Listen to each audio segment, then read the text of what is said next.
good evening. There it is. Hi, well, my name is Heather Tinker, and I am the theater director here at MNU. Hey, guys! And I am the director of this show, and I want to welcome you, first of all, for coming tonight. As you can see, it's not too bad at 8 o'clock out here, right? Spread the word. All right, a couple of quick announcements just before we get started. I just kind of want to explain, if you haven't been to one of these before, how many of you guys have come to one of our summer Shakespeare shows before? A few of you guys, a lot of you, it's new, exciting.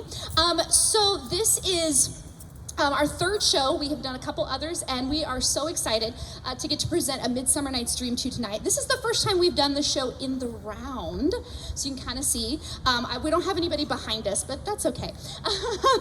There is, which has made this a lot of fun. So there will be times that you might see the back of somebody, but you'll see the front of someone else's face, and it just kind of, they'll move a lot, so don't worry, it's a lot of fun. And if you don't know, we do the show in a week. So the actors are cast about 6 weeks to 8 weeks ago. They have to come with their lines memorized. We block the show, we rehearse it, some long hours, and we put it together and present it in a week, which is very similar to how Shakespearean shows went. They did them very quickly, and so just kind of a fun little throwback to that. So just so you know what you're about to see. There will be an intermission tonight, a 15-minute intermission. It's in the program. Again, if you didn't get a program, they're over there at the concession stand. So feel free. This is a very laid-back atmosphere. If you want to get up and walk over, it's okay. The actors will be using these entrances and exits, though, so be careful. They might come running past you at some point. Also, there are, oh, yes, concession stand over there. I want to be sure I said that. Also, the show is completely volunteer. Everything we do, no one is necessarily paid for this. So any donations that you are willing to give, we greatly appreciate that. It just kind of helps us keep doing this kind of theater and have a lot of fun.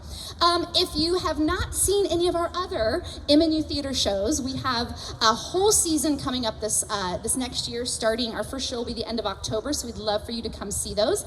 And I do want to make a quick mention, if you like some of the people that you see tonight, we have several students who are in some upcoming productions across the city, but specifically we have some students doing some shows with Smet Theatrics, which will be next weekend. They're doing Proof, and then in a couple weeks, if you like Shakespeare but you want to see a very different version, you want to see some drama, Hamlet. So there'll be some people doing that, and that is in August, okay? And then last couple things are just please to remember to keep your phones off. I know you're outside, so sometimes it's easy to forget, but just be sure they don't go off, ring, things like that. But this is public domain, so if you want to take some pictures, as long as it's not flash, that is okay this time, so we're good with that.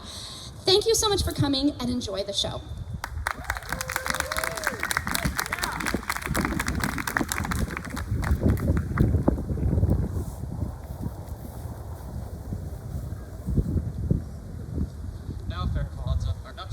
On space. 4 happy days bringing another new moon. But oh, how slow this old moon wanes. She lingers my desires like to a step-dame or a dowager, long withering out a young man's revenue. 4 days will quickly steep themselves in night. 4 nights will quickly dream away the time, and then the moon, like to a silver bow new bent in heaven, shall behold the night of our solemnities. Go, Philistine, stir the Athenian youth to merriment, so wake the pert and noble spirits of mirth. Turn melancholy forth to funerals, the pale companion is not for our pomp. Apollos, I wed thee with my sword, and one I love doing the injuries, but I will wed thee in another key, with pomp, with triumph, reveling. Hi, Theseus, most renowned Duke. Thanks, good Aegeus. What's the news with thee? Full of vexation come I, with complaint against my child, my daughter Hermia. Stand forth, Demetrius. My noble lord, this man hath my consent to marry her. Stand forth, Lysander. And most gracious Duke, this man hath bewitched the bosom of my child. Thou, Lysander, thou, hast given her rhyme and interchanged love tokens with my child. Thou hast by moonlight at her window sung, with feigning voice, verses of feigning love, and stolen the impression of her fantasy.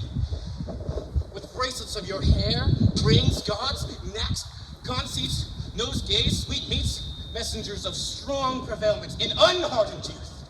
With cunning hast thou filched my daughter's heart, and turned her obedience, which is due to me, to stubborn harshness. And so, your grace, that she will not hear for your yourself, consent to marry with Demetrius. I beg the ancient privilege of Athens. As she is mine, may I dispose of her, which shall either be to this gentleman or to her death, according to our law, immediately provided in that case. What say you, fair Hermia? Be advised, fair maid, to you your father should be as a god, one that composed your beauties, yea, and one to whom you are but as a form in wax. By him imprinted and within his power to lead the figure or disfigure it. Demetrius is a worthy gentleman. So is Lysander. In himself he is, but in this kind, wanting your father's voice, the other must be held the worthier. I would my father looked but with my eyes. Rather, your eyes must with his judgment look. I do entreat your grace to pardon me. I know not by what power I am made bold, nor how it may concern my modesty and send your presence here to plead my thoughts. But I beseech your grace that I may know the worst that may befall me in this case if I refuse to wed Demetrius. Either to die the death or to abjure forever the society of men. Therefore, fair Hermia, question your desires, know of your youth, examine well your blood. For if you yield not to your father's will, you can endure the livery of a nun. For I to live in shady cloister mewed, as a barren sister all your life, chanting faint hymns to the cold fruitless moon. Thrice blessed they that master so their blood to undergo such a maiden pilgrimage, but earthlier happy is the rose distilled than that which, withering upon the virgin thorn, grows, lives, and dies in single blessedness. So will I grow, so live, so die, ere I will yield my virgin patent up unto his lordship, whose yoke my soul consents not to give sovereignty. Take time to pause, and upon the next new moon, the sealing day betwixt my love and thee, for everlasting bond of fellowship. Upon that day, either prepare to die for disobedience to your father's will, or else be wed Demetrius as he would, or on Diana's altar to protest for austerity and single life. Relent, sweet Hermia, and Lysander, yield thy crazed title to my certain right. You have her father's love, Demetrius. Let me have Hermia's. Do you marry him? Scornful Lysander, true, he hath my love, and what is mine, my love shall render him, and as she is mine, I do estate all my right of her unto Demetrius. I am, my lord, as well derived as he, as well possessed. My love is more than his. My fortune every way is fairly right, if not with vantage, as Demetrius, and which is more than all these boasts can be. I am beloved of beauteous Hermia. Why not should I then prosecute my right? Demetrius, I'll avouch it to his head, made love to Nadar's daughter Helena and won her soul. She, sweet lady, devoutly dotes in idolatry over this spotted and inconstant man. I must confess that I have heard so much, and with Demetrius thought to have spoke thereof, but, being overfull of self-affairs, my mind did lose it. But Demetrius come, and come, Aegeus. You shall go with me. I have some private schooling for you both. For you, fair Hermia, look you arm yourself to fit your fancies to your father's will, or else the law of Athens yields you up, which by no means we may extenuate, to death or to a vow of single life. Come, Hippolyta, what cheer, my love? Demetrius and Aegeus, go along. I must employ on some business against our nuptial, and confer if you with something that nearly concerns yourselves. With duty and desire, we follow you. How now, my love? Why is your cheek so pale? What chance the roses there do fade so fast? Belike for want of rain, which I could well beteem them from the tempest of my eyes. Ay me, for aught that I could ever read, could ever hear by tale or history, the course of true love never did run smooth, for either it was different in blood, Cross too high to be enthralled too low, or misgraft in respect of years, no spite too old and to be engaged too young, or stood upon the chance of friends, oh how to choose love by another's eyes, or if there were a sympathy and choice, war, death, or sickness did lay siege to it, making it temporary as sound, swift as shadow, short as any dream, brief as the lightning in the collied night, that in a spleen unfolds both heaven and earth, where'er a man hath the power to say, behold, the jaws of darkness do devour it up. So quick bright things come to confusion. If then true lovers have ever been crossed, let it stand an edict to destiny, because it is a customary cross, as due to love as dreams, thoughts, and sighs, wishes and tears, poor fancy's followers. A good persuasion.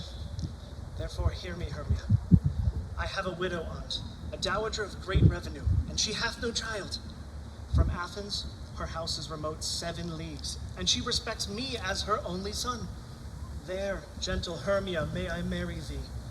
For to that place the sharp Athenian law cannot pursue us.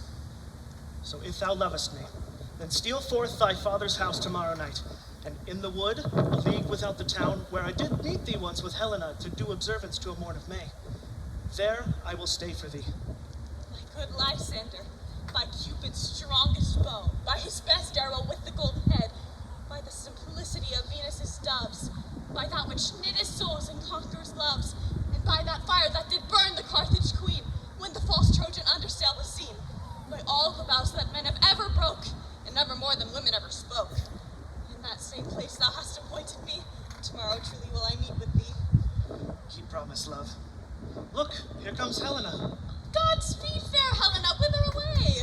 Call you me fair? That fair again, I'd say. Demetrius loves your fair. Oh, happy fair. Your eyes are like lodestars, and your tongue sweet air, more tunable than lark to shepherd's ear, when weed is green, when hawthorn bud appear. Sickness is catching, oh, where favor so. Yours would I catch, fair Hermia, ere I go. My ear should catch your voice, my eye your eye, my tongue should catch your tongue's sweet melody. Were the world mine, Demetrius being baited, the rest I'd give to be to you translated. Oh, teach me how you look, and with what art you sway the motion of Demetrius's heart.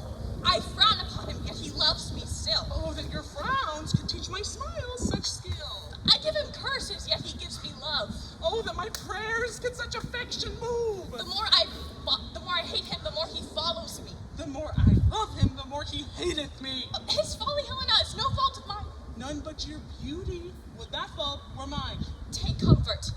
He no more shall see my face. Lysander and myself will fly this place. A time before I did Lysander see, seemed Athens as a paradise to me. Oh, what graces in my love do dwell, that he hath turned heaven unto hell. Helen, to you our minds we do unfold.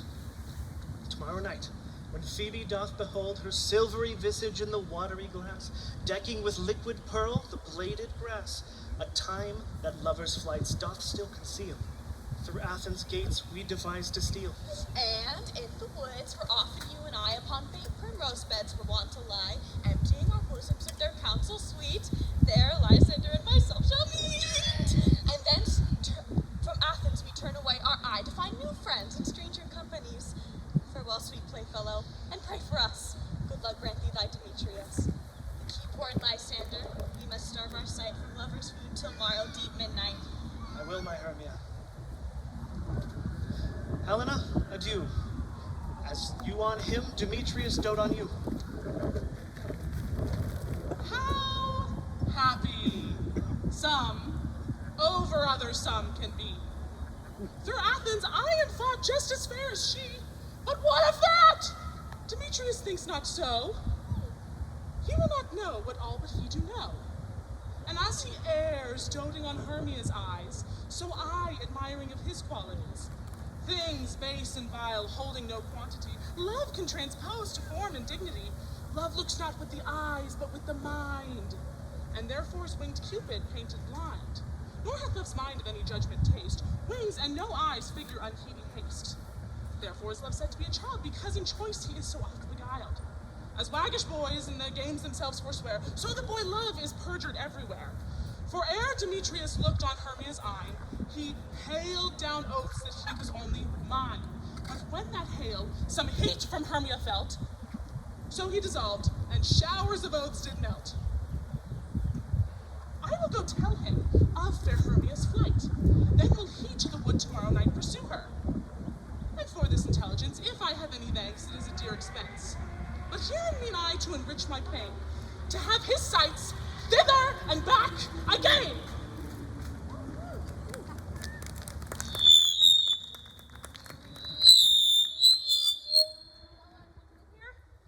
You are best to call them generally, man by man, according to the script.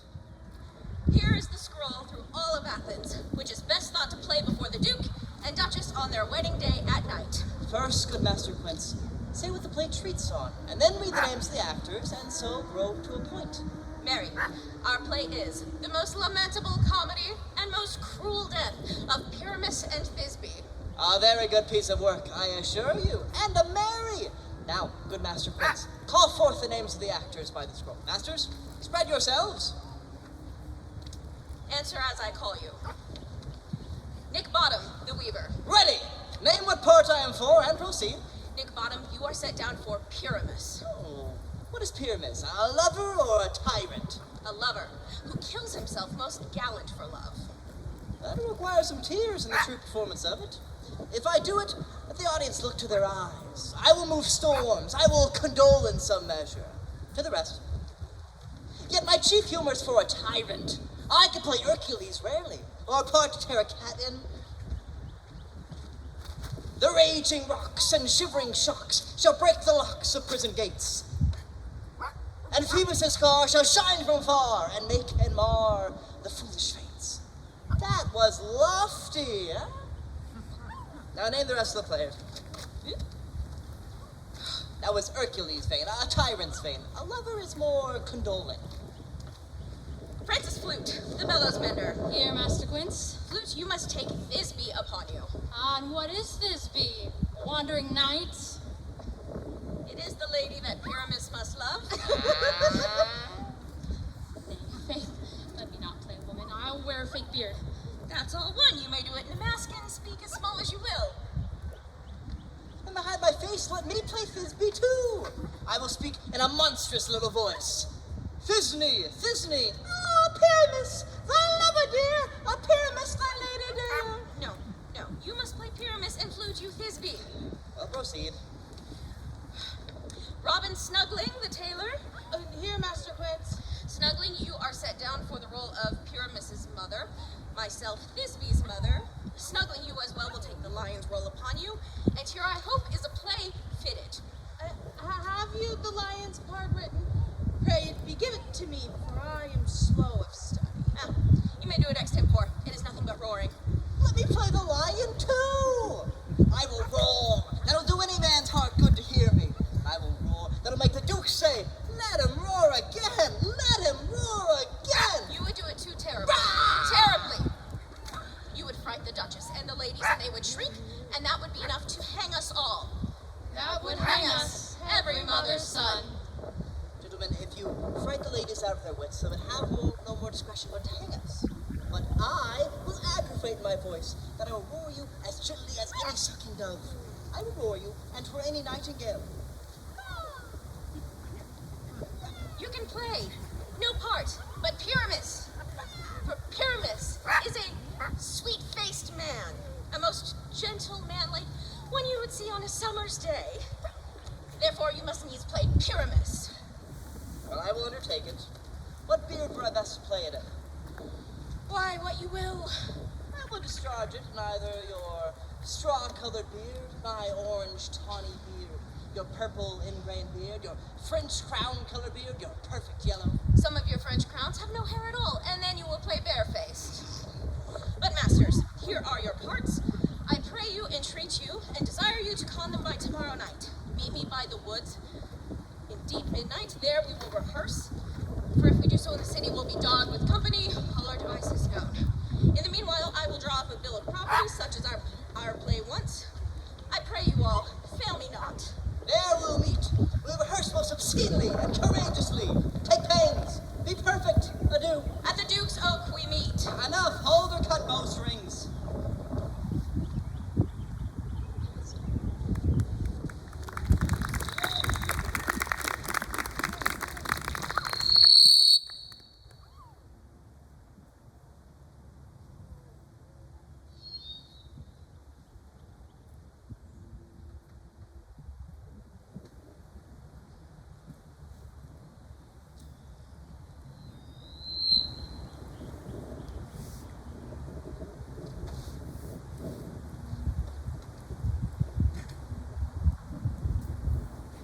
How now, spirit? Whither wander you? Over hill, over dale, through bush, through briar, over park, over pale, through flood, through fire, I do wander everywhere, swifter than the moon's sphere. And I serve the fairy queen to do her orbs upon the green. The cowslips tall her pensioners be, in their gold coats spots you see. Those be rubies, fairy favors. In those freckles live their savors. I must go seek some dewdrops here, and hang a pearl in every cowslip's ear. Farewell, thou lob of spirits, I'll be gone. Our queen and all our elves come here anon. The king doth keep his revels here tonight. Take heed, the queen come not within his sight. For Oberon is passing fell in wrath, because that she, as her attendant, hath a lovely boy stolen from an Indian king. She never had so sweet a changeling, and jealous Oberon would have the child nigh to his train to trace the forest wild. But she perforce withholds the beloved boy, crowns him with flowers, and makes him all her joy. And now they never meet in grove or green, by fountain clear or spangled starlight sheen. But they do swear that all their elves for fear do creep into acorn cups and hide them there. Either I mistake your shape and make it right, or else you are that shrewd and knavish knight called Robin Goodfellow. Are you not he that frightens the maidens of the villagery, and bootless make the breathless housewife churn, and make the drink to bear no balm, mislead night wanderers, laughing at their harm? Those that hobgoblin call you in sweet puck. You do their work and they shall have good luck. Are you not he? Thou speakest right, I am not merry wanderer of the night. I just Oberon and make him smile when I, a fat and being fed horse beguile, neighing in the likeness of a filthy fool. Sometime lurks I in a gossip's bowl in very likeness of a roasted crab. And when she drinks, against her lips I bob, and on her wither do that pour the ale. The wise stand telling the saddest tale. Sometimes for a 3-foot stool mistaketh me. Then slip I from her bum, down topples she, and Taylor cries and falls into a cough. And then the whole choir holds their hips and laugh and waxen in their mirth and knees and swear that a merrier hour was never wasted there. But room fairies, here comes Oberon, and here my mistress, would that he were gone.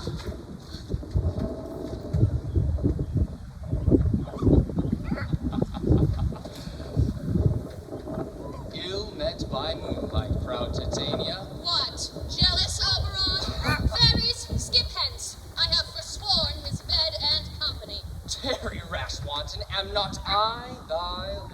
Then I must be thy lady.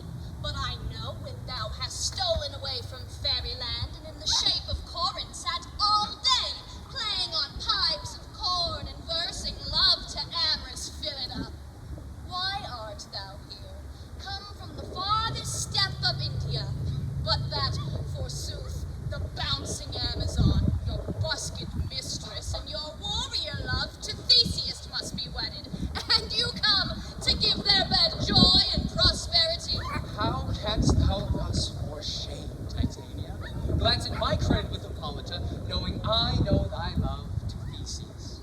Didst thou not lead him through the glittering night, from Perigona, whom he ravisheth, and make him with fair Agnes break his faith with Ariadne and Antiopa? These are the forgeries of jealousy. And never, since the middle summer spring, met we on hill, in dale, forest, or mead, by paved fountain, or by rushy brook, or in the beached margin of the sea, to dance our ringlets to the whistling wind. And with thy brawls thou hast disturbed our sport.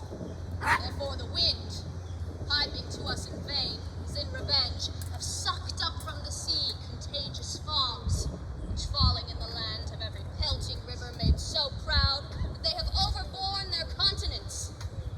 The ox hath therefore stretched his yoke in vain, the ploughman lost his sweat, and the green corn hath rotted ere his youth attained a beard. The fold stands empty in the drowned field, and crows are fatted with the murrain flock. The 9 men's morris is filled up with mud, and the quaint mazes in the wanton green for lack of tread are undistinguishable. The human mortals want their winter here.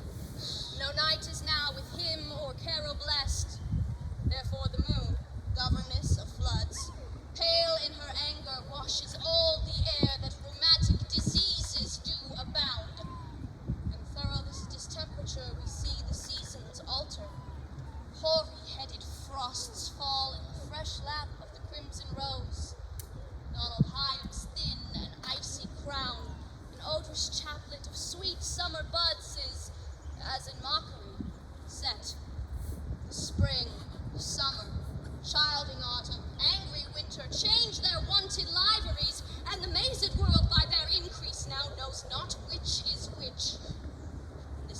progeny of evil stems from our debate, from our dissension. We are their parent and original. Do you amend it then? It lies in you. Why should Titania cross her overall? I do but beg for a little changeling boy to be my henchman. Set your heart at rest. The fairy land buys not the child of me. His mother was a votress of my order, and in the spiced Indian air by night full often hath she gossiped by my side, and sat with me on Neptune's yellow sands, marking the embarked traders on the flood, when we have lapped to see the sails conceive and grow big-bellied with the wanton wind, which she, with pretty and with swimming gait, her womb then rich with my young squire, would imitate, and sail upon the land to fetch me trifles and return again, as from a voyage rich with merchandise. She, being mortal, of that boy did die. And for her sake do I rear up her boy, and for her sake I will not part with him. How long within this wood intend you stay? Chance till after Theseus' wedding day. If you will patiently dance in our round and see our moonlight revels, go with us. If not, shun me, and I will spare your haunts. Give me the boy, and I will go with thee. Not for thy fairy kingdom. Fairies, away. We shall chide downright if I longer stay. Well, go thy way! Thou shalt not from this grove till I torment thee for this injury. Ah!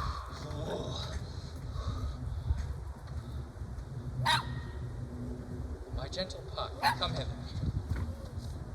Thou rememberest from once I sat upon a promontory, and heard a mermaid on dolphin's back utter such dulcet and harmonious breath, that the rude sea grew civil at her song, and certain stars shot madly down from their spheres to hear the sea maid's music.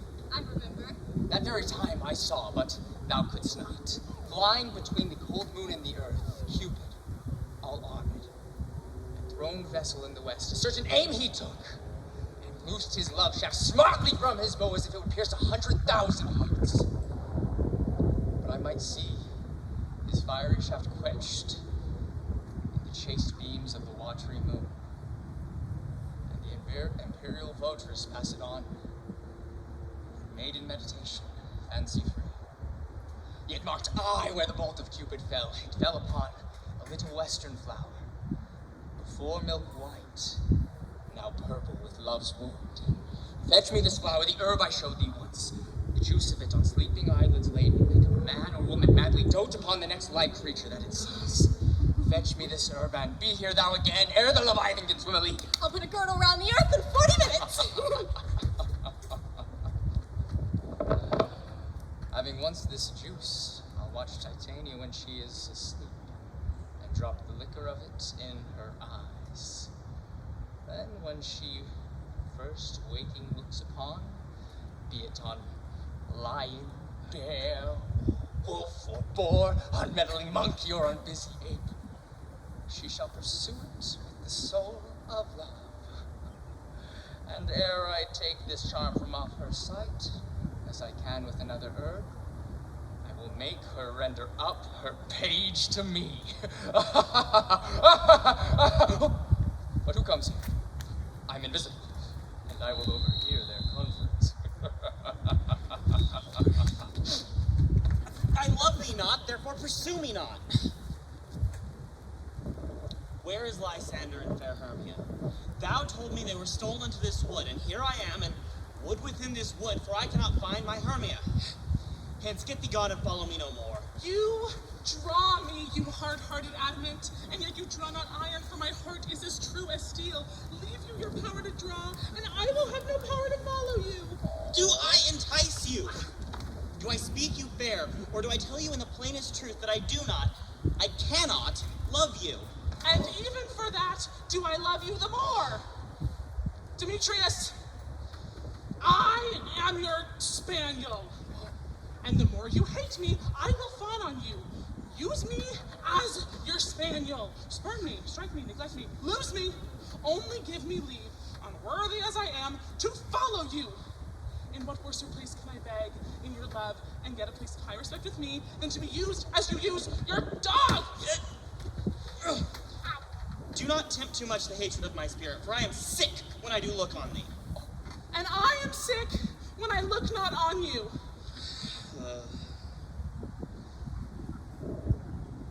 You do impeach your modesty too much, to leave the comfort of the city and commit yourself into the hands of one who loves you not.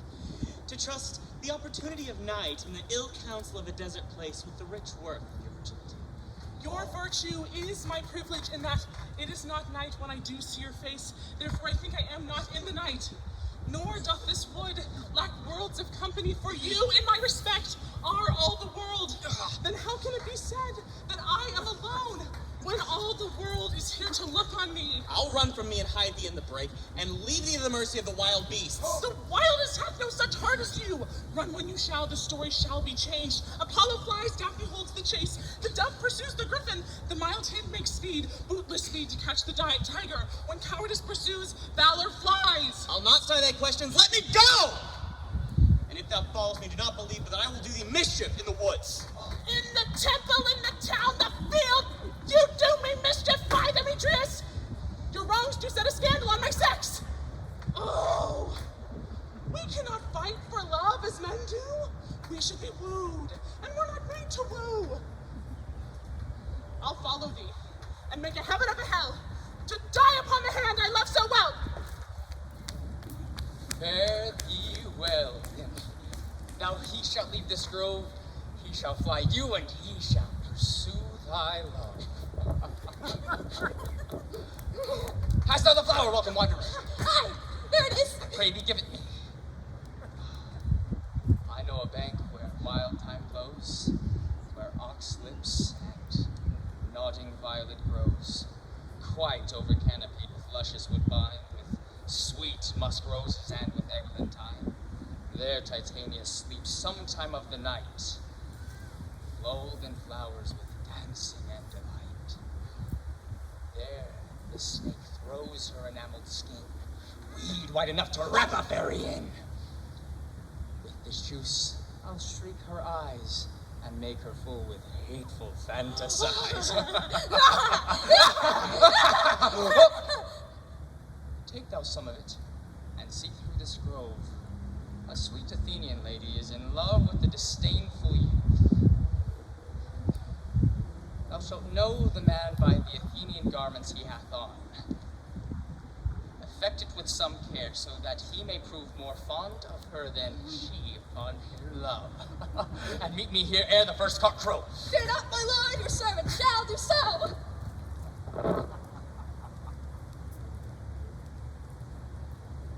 Come now, a roundel and a fairy song. Then, for the third part of a minute, hence. Some to kill cankers and the musk rose buds. Some war with Renris for their leaden wings to make my small elves' coats. And some keep back the clamorous elf that nightly hoots and wonders at our quaint spirits. Sing me now asleep, then to your offices and let me rest. You've spotted snakes with double tongue, thorny hedgehogs be not seen. Newts and blind worms do no wrong, come not near our fairy queen.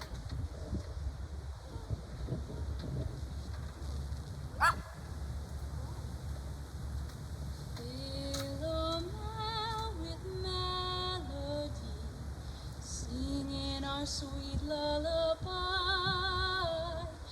La la la la lullaby. La la la la lullaby. Never harm nor fear nor charm come our lovely lady night. So good night with lullaby. La la la la lullaby. Weaving spiders, come not near. Hence, you long-legged spinners, hence. Beetle black, approach not near. Worm, no snail, do no offense. Philomel with melody, singing our sweet lullaby. La la la la lullaby. La la la la lullaby.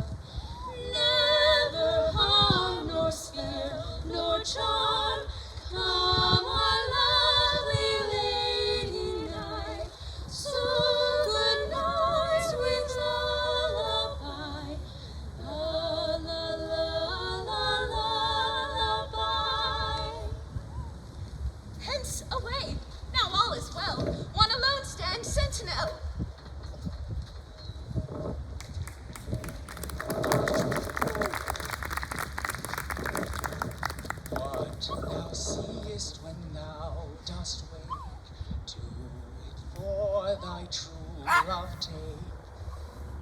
For his languish by his sake, be it ounce or cat or bear, or boar with bristled hair, in thy eye that shall appear, you shall call it for thy dear. Wake, when some vile thing is near.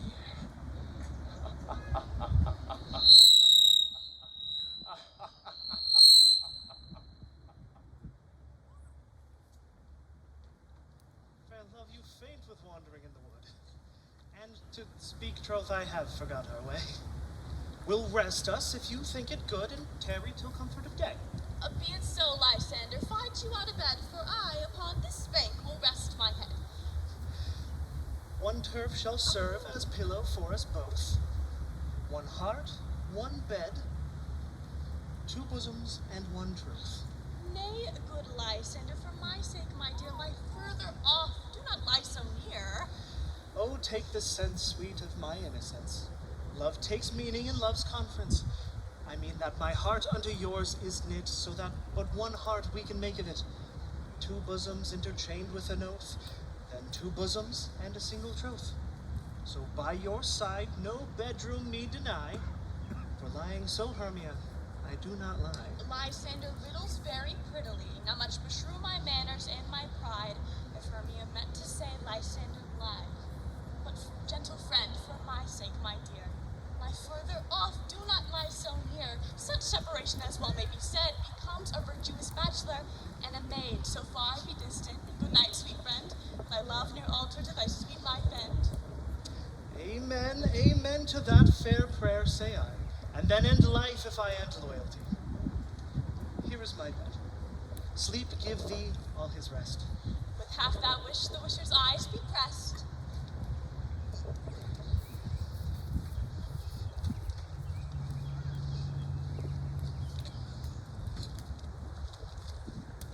Through the forest I have gone, and yet Athenian found I none on whose eyes I might approve this flower's force and stirring love.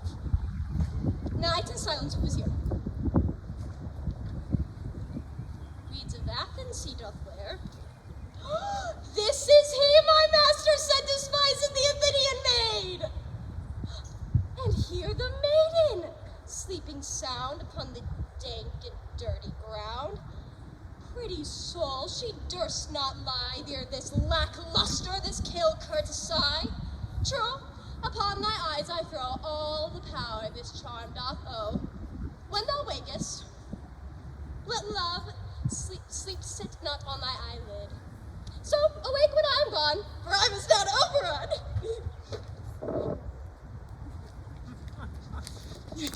Stay, though thou kill me, sweet Demetrius! I pray thee hence, and do not haunt me so. Oh, wilt thou darkly make me do not so? Stay on thy peril, I alone will go. Oh, I am out of breath in this fond chase. The more my prayer, the lesser is my grace. Happy is Hermia wheresoever she lies, for she hath blessed and attractive eyes. How came her eyes so bright? Not with salt tears. If so, my eyes are oftener washed than hers. Now, I am as ugly as a bear. For beasts that meet me run away for fear. Therefore no marvel, though Demetrius do, as a monster fly my presence thus. What wicked and disassembling glass of mine made me compare with Hermia's fiery eyne? But who is this? Lysander on the ground? Dead! Or asleep. I see no blood, no wound. Lysander, good sir, if you live, awake! And run through fire I will for thy sweet sake. Transparent Helena, nature shows art that through thy bosom lets me see thy heart. Where is Demetrius? Oh, how fit a word is that vile name that will perish on my sword. Do not say so, Lysander, say not so. Wherefore you love your Hermia, lord, what though? Yet Hermia loves you, then be content. Content with Hermia? No, I do repent the tedious minutes I with her have spent. Not Hermia, but Helena do I love. Who would not change a raven for a dove? The will of man is by his reason swayed, and reason says that you are the worthier maid. Things growing are not ripe till their season, so I, being young, till now ripe not to reason.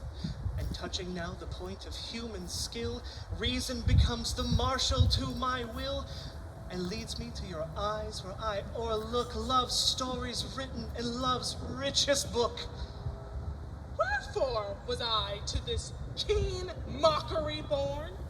When at your hand did I deserve this scorn? Is it not enough? Is it not enough, young man, that I never, no, nor never can deserve a sweet look from Demetrius's eye? But you must flout my insufficiency? Good troth, you do me wrong, good sooth you do, in such disdainful manner me to woo. But fare you well, perforce I must confess, I thought you lord of more true gentleness. Oh, that a lady of one man refused should of another therefore be abused? She sees not Hermia. Hermia, lie thou there. Never mayest thou come Lysander near. For as a surfeit of the sweetest things, the deepest loathing to the stomach brings, or as the heresies that men do leave are hated most by those they do deceive, so thou, my surfeit, my heresy, of all be hated, but the most of me. And all my power address your love and might to honor Helena and to be her knight. Help me, Lysander, help me! Do thy best to pluck this crawling serpent from thy breast! Oh, ay me, what a dream was here! Lysander, look how I do quake with fear. Methought a serpent ate my heart away while you sat smiling at his cruel prey. Lysander? What? Removed? Lysander, lord? Out of what? Out of sound? Gone? No sound, no word? Where are you? Speak, and if you hear, speak of all loves. I swoon almost with fear. No, then I'll perceive that you are not nigh. Either death or you I'll find immediately. Are we all met? Cat, cat. Ah, here is a marvelous green plot for our rehearsal. This will be our stage. This hawthorn brake our tiring house, and we will do it in action, as we shall do before the Duke. Good Master Quince. What sayest thou, bully bottom? There are things in this comedy of Pyramus and Thisbe that will never please. Yes, Pyramus must draw a sword to kill himself, which the ladies cannot abide. How answer you that? I think we must leave the killing out when all is done. Not a whit! I have a device to make all right. Write me a prologue, and the prologue seemed to say that we will do no harm with our swords, and that Pyramus is not killed indeed. For the more better assurance of it, let it say that I, Pyramus, am not Pyramus, but Bottom the Weaver. That'll set them out of their fear. We shall have such a prologue, and it'll be written in 8 and 6. No, make it 2 more. Let it be written in 8 and 8. Might not the ladies be feared the lion? I fear it, I pray you. That's just we have to consider with yourselves. To bring in, God shield us, a lion among ladies is a most dreadful thing. There's not a more fearful wildfowl in all the land than your lion living. We have to consider it. Then let there be another prologue to say they are not a lion. Nay, he must name his name, and half his face must be seen through the lion's neck. He must speak, saying thus, or to the same effect, ladies, or fair ladies, I would wish you, or I would request you, or I would entreat you, not to tremble, not to fear your life for mine. If you think I come hither as a lion, 'tis a pity of my life. No, I am no such thing. I'm a man as other men are, and then let them name their name and tell them plainly that they are Robin Snugling. Well, it shall be so. But there is 2 hard things. That is, we must bring moonlight into the chamber, for, as you know, Pyramus and Thisbe met by moonlight. Doth the moon shine the night we play our play? A calendar! A calendar! Look in the almanac! Find out moonshine! Find out moonshine! Ah, yes, it doth shine that night. Ah! Well, then leave a casement in the great chamber window where we play open. and the moon may shine in at the casement. Aye. Or we bring in a person with a lantern and a bush of thorn, and we say that they have come to disfigure or to present the person of moonshine. Then, there's another thing. We must bring a wall into the chamber. For, as the story says, Pyramus and Thisbe talked through a chink in the wall. You cannot bring a wall into the house. What say you, Bonham? Some man or other must present wall. Let them have some plaster or loam or rough cast about them. Let them hold their hands thus, and through this cranny will Pyramus and Thisbe whisper.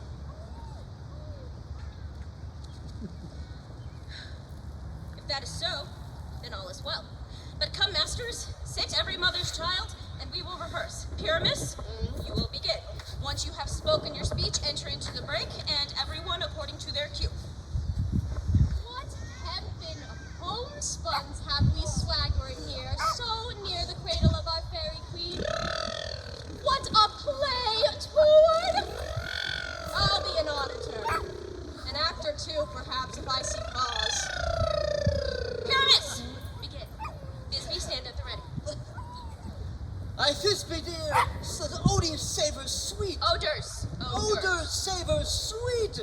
So hath thy breath, my dearest Thisbe dear. But stay thou but here a while, and by I will to thee appear. Stranger Pyramus, an air played here. Must I speak now? Aye, must you. For you see, he has gone to see a voice he has heard, and is to come again. Oh, great Pyramus.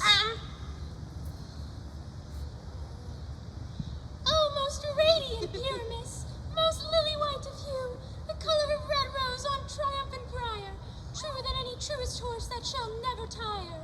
I will meet thee at Ninny's tomb. Ninny's tomb. And what? That is your answer to Pyramus. You speak all your roll at once, cues and all. Pyramus, enter! Your cue is past, it is never tire. Truer than any truest horse that will never tire. If I were only fair, I were thine's own. What monstrous is this? Help! I'll follow you. I'll lead you about around. Through bog, through bush, through brake, through briar. Sometimes a horse on me, sometimes a hound, sometimes a pog. I have a bear, a fire, and neigh, and bark, and grunt, and roar, and burn, like horse, like hound, like hog, like fire at every turn. Why do they run away? This is an knavery of them to make me afeard. Bottom, what is new with thee? Thou art changed. Do you see? You see an ass head of your own, do you? Bless thee, Bottom, bless thee, thou art translated. I see their knavery. They wish to make an ass of me, to fright me if they could. But I will not stir from this place. No, I will walk up and down, and I will sing, that they will hear that I'm not feared. The owl so cock so bright of hues with orange tawny bill, the throstle with his note so true, the wren with little quill, the finch, the sparrow, and the lark with plain song cuckoo gray. This full many man doth mark and dares not answer nay. The angel wakes me from my flowery bed.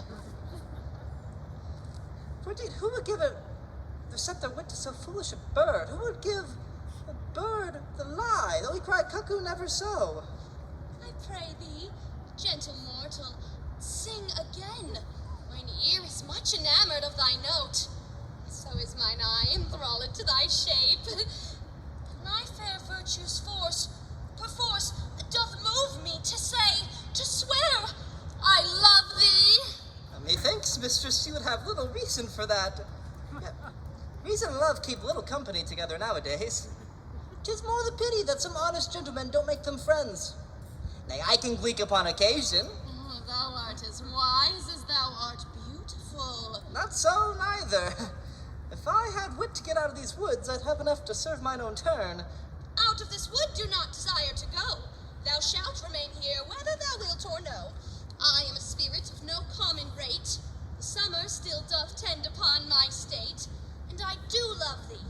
Therefore, go with me, and I will give thee fairies to attend on thee, and they shall fetch thee jewels from the deep, and sing while thou on pressed flowers dost sleep. And I will purge thy mortal grossness, so that thou shalt,